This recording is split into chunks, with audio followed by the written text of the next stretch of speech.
कानपुर के थाना कलेक्टरगंज इलाके स्थित नयागंज शराब बाजार में एक व्यापारी बाजार के कई दुकानदारों का करोड़ों रुपए की कीमत का सोना लेकर बाजार से फरार हो गया।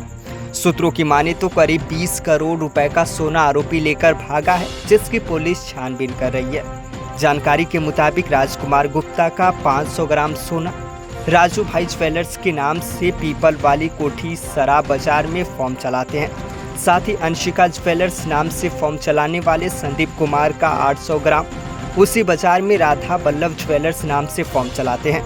हरिओम गुप्ता ग्राहक को सोना दिखाने के नाम पर ले गए और अपनी दुकान बंद करके फरार हो गए। जब काफी देर तक आरोपी नहीं लौटा तो दुकानदारों ने दुकान में जाकर देखा तो ताला बंद है, जिस पर क्षेत्रीय थाना कलेक्टरगंज में आरोपी के खिलाफ शिकायत दर्ज कराई है। वहीं डीसीपी पूर्वी एसके सिंह ने बताया कि नयागंज शराब बाजार में 2 शराब बाजार के दुकानदारों ने शिकायत दर्ज कराई है कि राधा बल्लभ ज्वेलर्स के मालिक हरिओम गुप्ता का 500 और दूसरे का 800 सोना लेकर भाग गया है, जिसकी शिकायत दर्ज हुई है, जिसकी कीमत करीब 80 से 90 लाख की कीमत का सोना लेकर फरार हो गया। शराब बाजार में ग्राहक की दिखाने के लिए आज पास के दुकानदारों से सोना लेकर दिखाते हैं। पुलिस ने मामला दर्ज कर आरोपी की तलाश शुरू कर दी है। वहीं शराब बाजार के अध्यक्ष पंकज अरोरा ने बताया है कि सूत्रों की माने तो राधा बल्लभ ज्वेलर्स नाम से फॉर्म चलाने वाले हरिओम गुप्ता बाजार से करीब आधा दर्जन से अधिक दुकानदारों का करीब 20 करोड़ रुपए से ऊपर का सोना लेकर फरार है और घटना के लगभग 4 से 5 महीने बीत गए हैं। पुलिस का कहना है कि अभी चुनाव ड्यूटी में सभी व्यस्त है। चुनाव ड्यूटी खत्म होने के बाद आरोपी की धरपकड़ होगी। 500 ग्राम फाइन का सोना है, करीब 40 लाख के आसपास। और हमने सबको बता भी दिया, कमेटी में भी दे दिया, पंकज भैया को भी बता दिया और वहाँ एप्लीकेशन थाने में दे दिया। बाकी और जो है अभी पुलिस वाले कार्रवाई कर रहे हैं, अब देखो क्या होता है। किन वजहों से आपने उनको अपनी ज्वेलरी दी थी, क्या कहा? हम लोग व्यापार करते थे करीब 7-8 महीने से और पेमेंट आता जाता रहता था, थोड़ा लेट लपेट, कोई दिक्कत नहीं। लेकिन इधर ये जो लास्ट में होली के पहले लेके गए हैं, उसका पेमेंट जो है नहीं आया, वो चले गए दुकान बंद करके। जानकारी करी कहाँ कुछ? नहीं, जानकारी बहुत की लेकिन पता कोई नहीं लगा। उनके भाई लोग भी हमारे ख्याल से इन्वॉल्व हैं इसमें। आपको कब पता चलेगा? ये 25 तारीख को करीब, जब मार्केट बंद, जब दुकान बंद हुई उनकी। वो लोग कब से काम कर रहे थे? हम लोग 7-8 महीने से काम कर रहे थे। वो लोग कब से काम कर रहे थे? वो लोग करीब 10-15-20 साल से काम कर रहे थे। क्या नाम है आपका? भैया मेरा नाम संदीप मिश्रा है। मेरी फर्म अंशिका ज्वेलर्स नयागंज में है, शिव कटरा भवन में। क्या घटना घटी है सर? कितना काम सुन रही है आपको? भैया मेरी घटना ये है कि मैं 6-7-8 महीने से हरिओम गुप्ता हैं, इनकी फर्म श्री राधा बल्लभ ज्वेलर्स थी। तो इनसे 7-8 महीने से काम हो रहा था, माल देता था। ये 2 दिन 4 दिन 6 दिन व्यापारी को बेच करके माल आरटीजीएस करवाते थे हमको।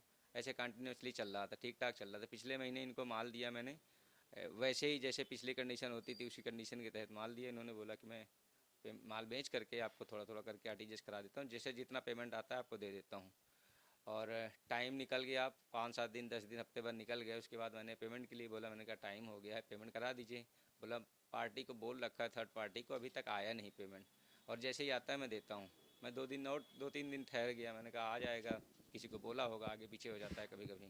फिर मैंने उनको रिमाइंड किया, मैंने कहा भैया अभी तक नहीं आ रहा, टाइम हो रहा है, मेरे को भी आरटीजीएस आगे से मंगाना है माल, मेरे पास भी खाली पड़ा है। बोले कि बोला तो है, मैं एक बार फिर रिमाइंड करता हूँ उसको। तो उसको बोले, फिर इसके बाद मैंने इनको करीब 25 तारीख तब तक आ गई थी। 25 तारीख को मैंने इनसे संपर्क किया तो बोला मैं दिल्ली जा रहा हूँ, वाइफ की तबीयत ठीक नहीं है, वाइफ को दिखाने जा रहा हूँ मैक्स हॉस्पिटल में। तो मैंने कहा ठीक है भैया, दिखा करके कब तक आएंगे? बोला 2-4 दिन लगेगा, वाइफ की तबीयत ज़्यादा ख़राब था। तो जाने के बाद मैंने 27 तारीख से संपर्क किया। मैंने कहा भैया एक काम करो, आपका यहाँ पर स्टाफ है, उसका स्टाफ था, तो मैंने कहा स्टाफ से बातचीत करके यहाँ से कोई पेमेंट आना जाना हो, माल जिसको दिया हो तो उसको बोल दीजिए कि वो हमको पेमेंट करा दे। तो बोला आदमी से बात नहीं हो पा रही है, अगर बात हो जाती तो मैं कराता हूँ, यहाँ नेटवर्क वीक है। फिर एक दिन रुक गया, 28 को भी बात हुई, 29 तारीख को फिर बात हुई। और बात होने के बाद इन्होंने कहा कि मैंने बोल रखा है व्यापारी से, जो आएगा आपको पेमेंट मिलेगा। मैंने कहा ठीक है। और 29 तारीख को इनका फ़ोन स्विच ऑफ हो गया।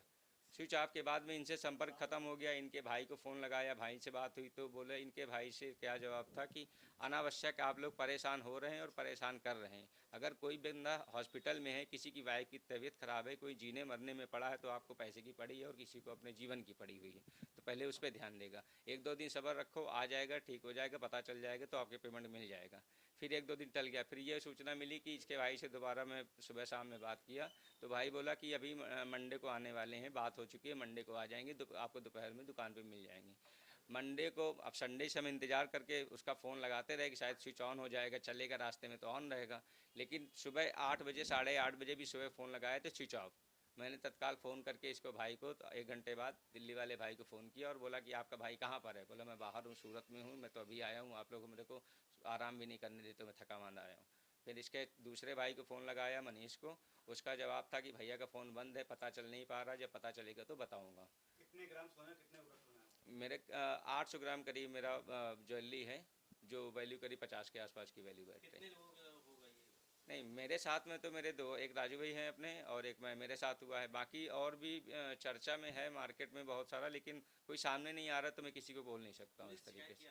हाँ, पुलिस FIR पड़ी हुई है, पुलिस अपनी कार्रवाई कर रही है।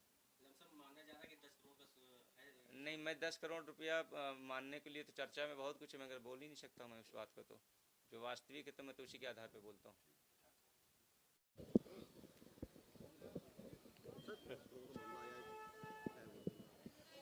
देखिए, एक एप्लीकेशन आई है और उस पर हमारे थाना कलेक्टरगंज ने जांच करी है। मामला ये है कि एक व्यापारी हैं जिनकी सराफा की दुकान है, उन्होंने 2 व्यापारियों से, जो भी सराफे के हैं, और 25 अप्रैल के आसपास की बात है, जैसा कि एप्लीकेशन में दिया है, कि एक से इन्होंने करीब 800 ग्राम और एक से 360 ग्राम सोना इन्होंने व्यापार के सिलसिले में लिया। अमूमन होता है, जैसा कि बता रहे हैं, कि कभी जब किसी ग्राहक आता है, माल दिखाना होता है, तो एक दूसरे से माल लेकर के दिखाते हैं। इनको ये उम्मीद थी कि ये व्यापारी हैं, हम लोगों से लेते देते रहते हैं तो ला करके लौटा देंगे, लेकिन जब वो आया नहीं, लौटाया नहीं, तब उनको डाउट हुआ और जब ढूंढा तो पता लगा कि वो जो है अपनी दुकान पे नहीं बैठ रहे हैं और गायब हैं। जो व्यापारी जो सोना लेके गए थे वो तब से गायब हैं और उनके परिवार वालों ने हनुमंत विहार पे उनकी गुमशुदगी दी है कि व्यापारी हमारे गायब हैं। तो इस पूरे प्रकरण की जाँच की जा रही है और जो सोने की जो कीमत है लगभग 82-83 लाख से लेकर के 90 लाख के बीच की बताई जा रही है। तो ये पूरे प्रकरण की जांच हो रही है, चूँकि व्यापारियों के बीच का मामला है, वो व्यापारी मिल जाए तो फैक्ट पता चलेगा कि इन्होंने उनको दिया क्या और उन्होंने ले करके फिर इनको लौटाया क्यों नहीं।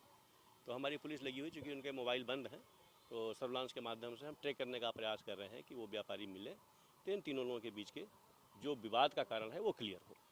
अलग-अलग व्यापारी हैं, 10 करोड़ का लमसम नहीं, मैंने बताया ना कि 800 ग्राम और 360 ग्राम 2 है, और ये हमेशा लेते हैं, कोई पहली बार नहीं। जब भी कोई नया ग्राहक आता है, उसको कोई माल दिखाना होता है, तो ये अपनी दुकान से, अपने क्रेडिट के आधार पे अगल बगल की दुकान से लेते हैं और सराफे में चलता है, लेकिन ये हमेशा लौटा देते हैं। लेकिन इन्होंने पहली बार नहीं लौटाया, तो इनकी नीयत में क्या फ़र्क आया, क्यों ऐसा इन्होंने किया, ये एक जो ट्रस्ट की बात होती है वो इन्होंने विश्वास को तोड़ा है। इस पूरे प्रकरण की जाँच की जा रही है कानून पे। अब जो भी चीज़ आएगी, मैंने कहा ना कि भाई मार्केट में विश्वास पे बिजनेस लोग चलते हैं, हर चीज़ लिखा पढ़ी में नहीं करते हैं। तो ये उनको विश्वास को तोड़ा है, एक बार आ जाए तो पूरा क्लियर हो जाएगा कि उन्होंने किससे किससे लिया है और क्या वास्तव में लिया है या झूठे एलिगेशन लगा रहे हैं।